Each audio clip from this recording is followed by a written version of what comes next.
नमस्ते एवरीवन। आज इस वीडियो में हम लोग देखेंगे समरी ऑफ चीफ की दावत और शॉर्ट एक्सप्लेनेशन फॉर चीफ की दावत रिटन बाय भीष्म साहनी। और लाइन बाय लाइन एक्सप्लेनेशंस के वीडियोस की लिंक और नीचे डिस्क्रिप्शन में दी हुई है। If you want you can go through that. Chief की दावत ये एक कहानी है जिसके प्रमुख पात्र मेन कैरेक्टर्स हैं शामनाथ, शामनाथ के चीफ, शामनाथ की माँ और शामनाथ की पत्नी। चीफ कौन है? चीफ है शामनाथ जो कहानी के मुख्य पात्र है, उनके बॉस। चीफ की दावत, शामनाथ ने अपने बॉस अपनी चीफ को घर पे दावत, a grand dinner, party throw की थी, उसके लिए इनवाइट किया था। इसलिए इस कहानी का नाम है चीफ की दावत। की उस दिन, जिस दिन शामनाथ ने अपने चीफ को डिनर के लिए इनवाइट किया था, दावत के लिए बुलाया था, उस दिन क्या क्या हुआ वो बहुत ही अच्छी तरह से भीष्म साहनी ने अपने इस कहानी में लिखा है। इस कहानी में जो शामनाथ है वो आधुनिकता के रंग में रंगे हुए इंसान है। कैरेक्टर स्केच देखेंगे हम लोग। आधुनिकता के रंग मींस मॉडर्निटी। वो बहुत ज्यादा मॉडर्न है, ऐसा शो ऑफ करते हैं, दिखावटी है, शो ऑफ, स्वार्थी है, सेल्फिश है। उन्हें अपनी माँ एक बोझ लगती है, एक बर्डन लगती है। बोझ, बर्डन।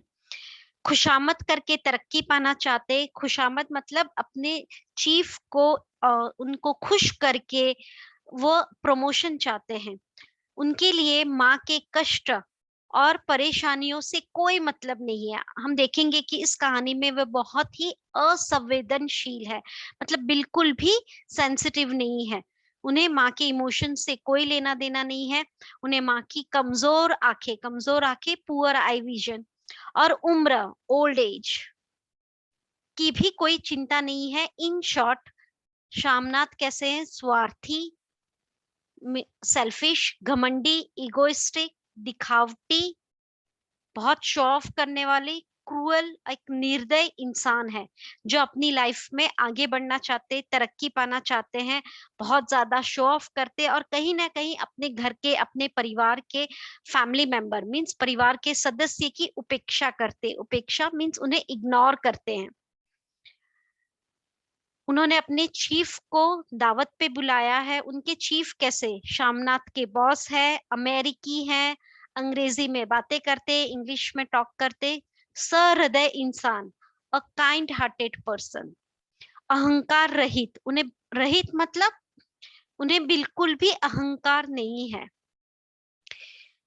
शामनाथ के घर पर दावत पर आते हैं एज अ गेस्ट। जो मेन गेस्ट है वो कौन है? चीफ है। ऑफिस में सख्त है, he is very strict in the office, but घर पे उतने ही आत्मीय थे, आत्मीय, फ्रेंडली। दुकान से ज्यादा घर की बनी चीजें पसंद थी। So these are the even the key words which you should write in your answers. तो उन्हें दुकानों से ज्यादा घर की बनी चीजें, घर की बनी चीजें मतलब होममेड थिंग्स और हैंडक्राफ्टेड थिंग्स उन्हें ज्यादा पसंद थे। माँ से अच्छा बर्ताव भी करते हैं, and he behaves very warmly and very sincerely with Shamnath की मदर से बहुत ही अच्छे से बिहेव करते हैं। शामनाथ की माँ को देखेंगे हम लोग। शामनाथ की माँ गांव में रहने वाली है, मतलब शामनाथ भी कहाँ से है? गांव से है, बट वो उनके घर का जो लुक है वो बहुत मॉडर्न है, आधुनिक। रिमेम्बर द वर्ड आधुनिक, हियर इज द स्पेलिंग आधुनिक।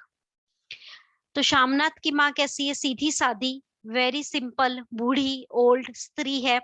छोटा कद, शॉर्ट हाइटेड, सफेद कपड़ों में लिपटा छोटा सा सूखा हुआ शरीर, फिजिकली वेरी वीक है, सफेद कपड़ों में, व्हाइट कलर की साड़ी में है, छोटा सा सूखा हुआ शरीर, फिजिकली वीक, धुंधली आंखें हैं।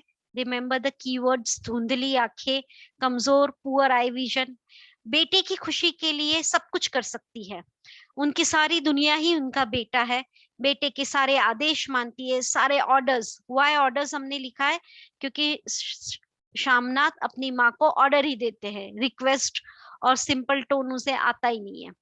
बेटे की तरक्की और लंबी उम्र की कामनाएं करती रहती है, for promotion and the long life, happy life के लिए हमेशा प्रे करती है अपने बेटे के लिए। बेटे की पढ़ाई के लिए जेवर भी बेच देती है, जेवर means jewellery, the gold jewellery वो सेल ऑफ कर देती है, मतलब सेक्रीफाइसेस।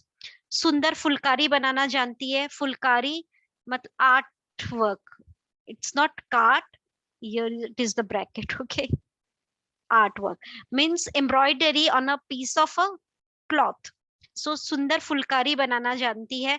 जिस माँ को शामनाथ ने बाधा समझा वही उनकी उन्नति का कारण बन रही थी। तो सो this is the key line कि माँ को शामनाथ ने अपनी पार्टी में वो नहीं लाना चाहते थे, उन्हें वो नहीं अपने गेस्ट के सामने, चीफ के सामने उन्हें नहीं लाना चाहते थे, बट वही किसी ना किसी कारण से उनकी प्रोग्रेस का कारण बनती है।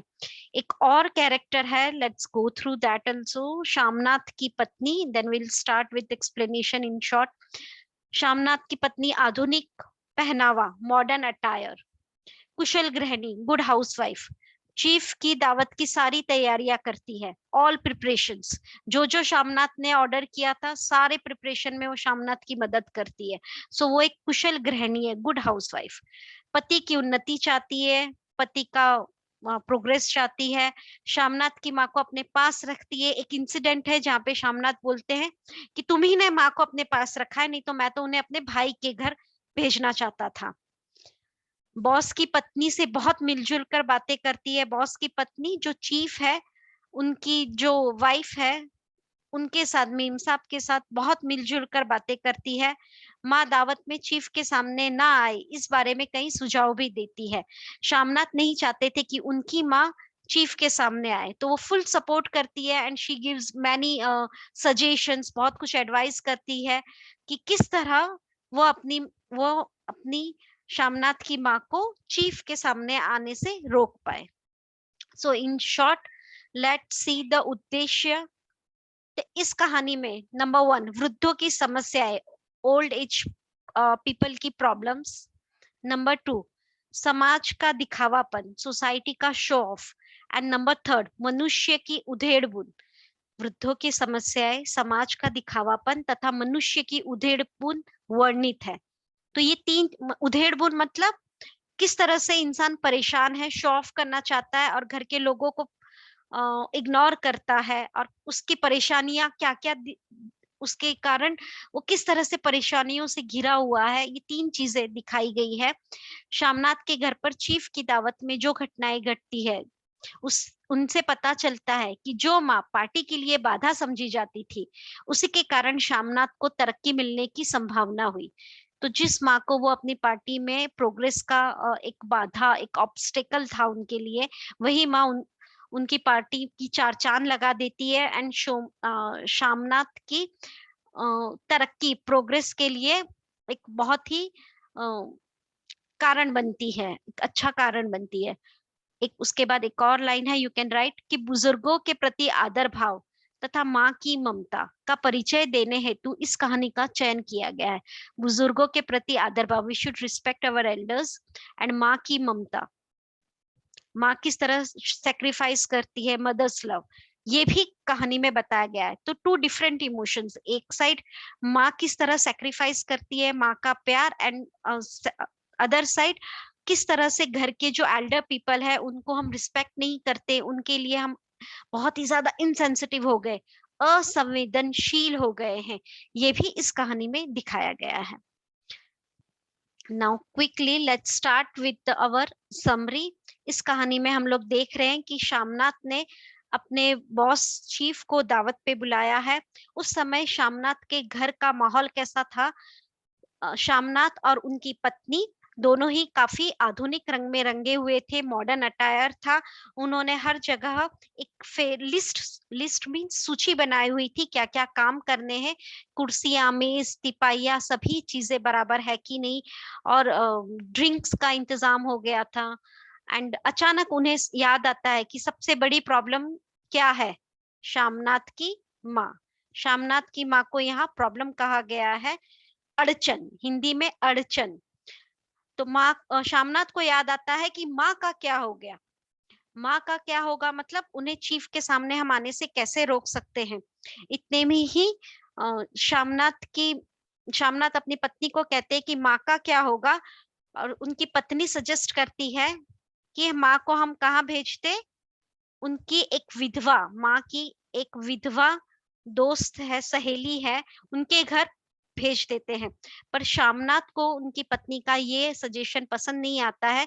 क्यों? क्योंकि शामनाथ ने बहुत ही मुश्किल से माँ की जो माँ की जो सहेली है, विधवा सहेली, उसे अपने घर आने से रोका था। तो वह नहीं चाहते थे कि उनका घर में आना जाना फिर से शुरू हो जाए।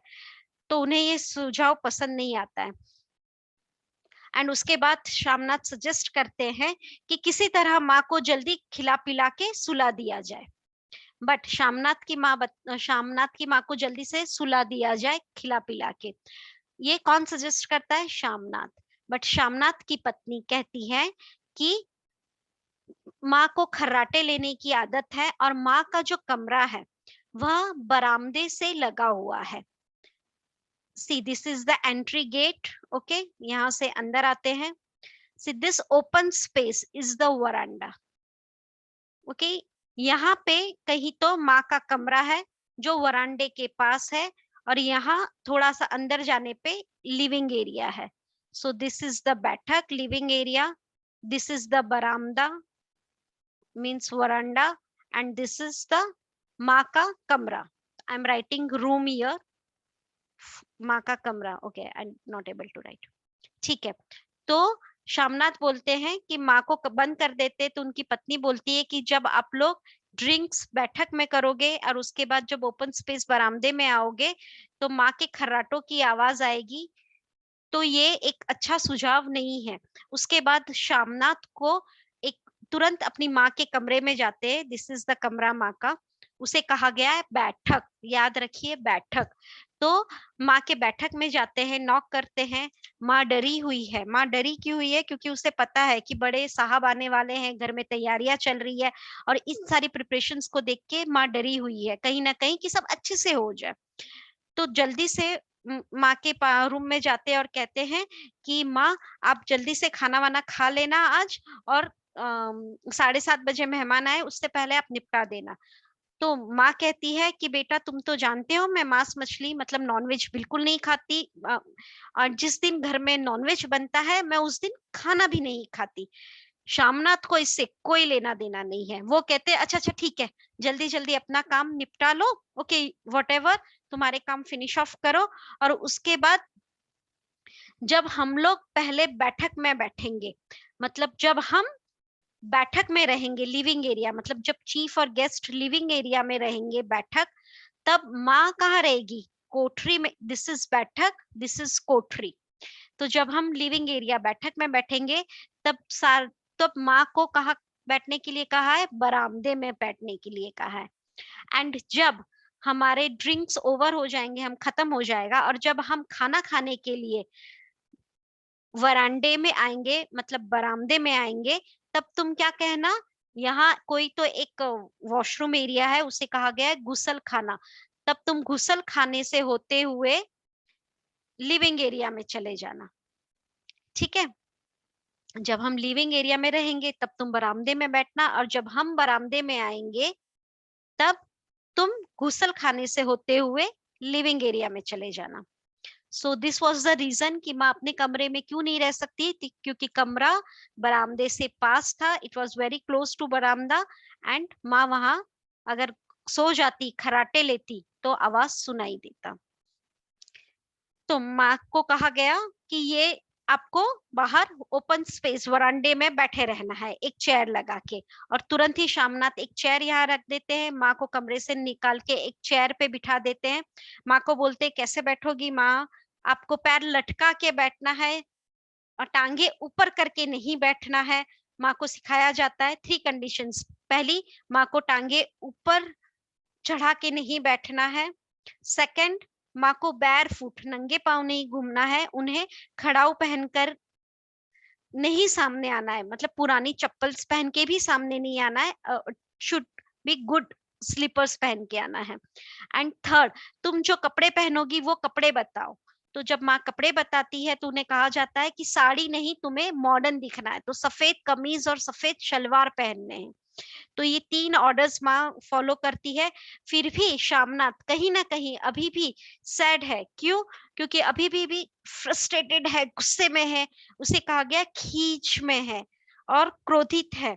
क्यों? क्योंकि कहीं इन सारों में माँ अगर चीफ और उनके साथ जो 8-10 और मेहमान आने वाले थे उनके सामने आ जाएंगी, तो क्या होगा? अगर कोई गुसल खाने, दिस इज गुसल खाना, वॉशरूम, गुसल खाने में चले गए, तब क्या होगा? तो वो अभी भी कहीं ना कहीं फ्रस्ट्रेटेड है माँ को लेके। एंड जब माँ पहन के आती है साड़ी वाड़ी, साड़ी निकाल के सलवार सूट पहन के आती है सफेद कलर की, तो कहते हैं कि अब चूड़िया वुड़िया कुछ हो तो पहन लो। तो माँ जब कहती है कि नहीं, चूड़िया वुड़िया तो नहीं है, क्योंकि मैंने तो बेटे पढ़ाई के लिए, see here it is written the point, पढ़ाई के लिए मैंने पहले ही जेवर बेच दिए हैं, तो चूड़िया तो नहीं है। इस पर शामनाथ को बहुत गुस्सा आ जाता है। अरे ऐसे कैसे कह सकती हो? मैं जितना तुमने बेचा है उससे दुगना कमा के लाया हूँ, आज कुछ बन के आया हूँ, ऐसे कैसे कह रही हो? मैं तुम्हें और खरीद दूंगा। इस तरह से वो बहुत गुस्से में माँ से बात करते हैं। अच्छे, जबकि उन्हें हम्बल होना था कि माँ ने इतने सेक्रीफाइसेस किए हैं उन्हें पढ़ाने के लिए। तो माँ कहती नहीं नहीं, अगर होते तो मैं लाख बार पहनती, मेरी जीभ जल जाए, मैं तुमसे जेवर नहीं मांगती, पर मैं पहन नहीं सकती क्योंकि मेरे पास है ही नहीं। शामनाथ को कुछ लेना देना नहीं है कि उनकी माँ के पास जेवर नहीं है। तो here we have written the point also कि उन्हें कष्ट और परेशानियों से कोई मतलब नहीं है।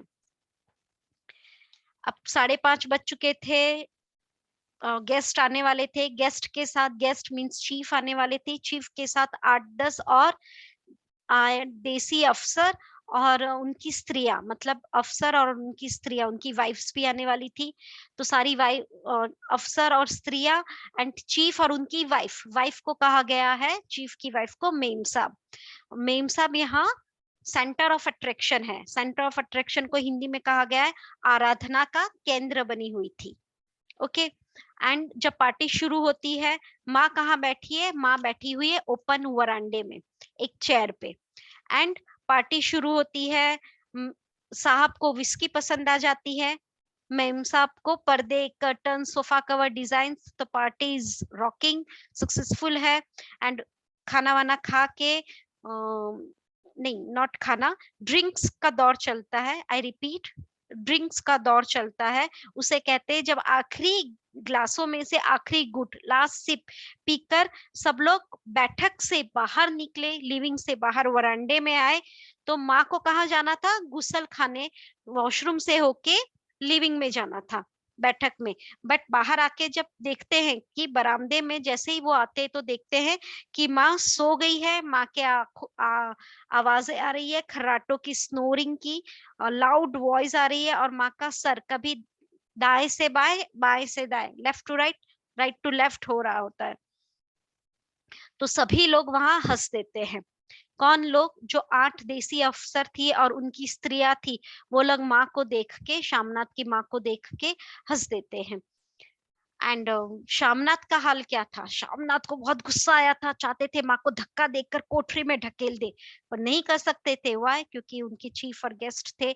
बट चीफ ने कहा पुअर डियर, और ये सब आवाजों में माँ हड़बड़ाहट से उठ गई। एंड उसे कैसा फील हो रहा था? उसे बहुत डर लग रहा था। एंड वो शामनाथ की मुंह की तरफ देखी जा रही थी, उसे बिल्कुल भी हंसी नहीं आ रही थी। बट जो गेस्ट थे वो लोग जोर जोर से हंस रहे थे, और शामनाथ बहुत ही ज्यादा गुस्से में थे। एंड उसके एक हाथ में माला थी, राइट हैंड में, जो माला 108 बीट्स होते हैं, जिसमें हम भगवान का नाम लेते हुए जप करते हैं। No need to write this 108, just write माला। ओके। तो बीट्स रहती है, माला था एक हाथ में। तो वो ठीक से नमस्ते भी नहीं कर पाई। जब उन्होंने नमस्ते नहीं ठीक से कर पाई, तो चीफ ने अपना राइट हैंड बढ़ाया, हाउ डू यू डू करके, पर वो राइट हैंड भी नहीं बढ़ा पाई क्योंकि हाथ में माला थी। लेफ्ट हैंड से ही बाएं हाथ, लेफ्ट हैंड बाएं हाथ से हाथ मिला दिया। इस पर भी शामनाथ गुस्सा हो गए और कहा, आपको बोला है ना दाया हाथ मिलाओ, से हाउ डू यू डू, बोलो माँ हाउ डू यू डू। उन्हें पता है माँ को इंग्लिश नहीं आती, बट फिर भी अंग्रेजी नहीं आती पता होते हुए भी वे बार बार अपनी माँ को गंवार दिखाना नहीं चाहते थे। सी मॉडर्न, यू सी। तो पर वातावरण किसने संभाल लिया? साहब ने संभाल लिया। साहब ने हाथ मिला लिया एंड बोला कि okay how do you do, और सब हंसने लगे। तो फिर शामनाथ थोड़े काम डाउन हुए कि ओके सब लोग ठीक है, सब हंस रहे हैं। एंड माँ की हालत क्या थी? माँ सिकुड़ी जा रही थी। एंड शामनाथ ने संभाल के बोला, अरे मेरी माँ तो है ना गांव की रहने वाली है, इसलिए आपसे लजाती है, that's why she is shy of. तो साहब ने कहा, अरे मुझे गांव के लोग बहुत पसंद है, तो आपकी माँ को तो कोई पुराना गीत भी आता होगा। तो शामनाथ तो अपने बॉस को इम्प्रेस करना चाहते थे, तुरंत ही कह दिया हाँ हाँ। और माँ को कह दिया, माँ एक गाना सुनाओ। माँ सुनाना नहीं चाहती थी, कभी वो शामनाथ को देख रही है, कभी शामनाथ की पत्नी को देख रही है कि कोई तो मुझे बचा लो इन सब सिचुएशन से। पर शामनाथ ने कहा, माँ देखते नहीं साहब बोल रहे हैं गाना सुनाओ। तो माँ ने गाना सुनाने के लिए एक पुराना विवाह का गीत गा लिया। तो सभी देसी अफसर खुश हो गए, तालियां बजाने लगे, चीफ भी बहुत खुश हो गए।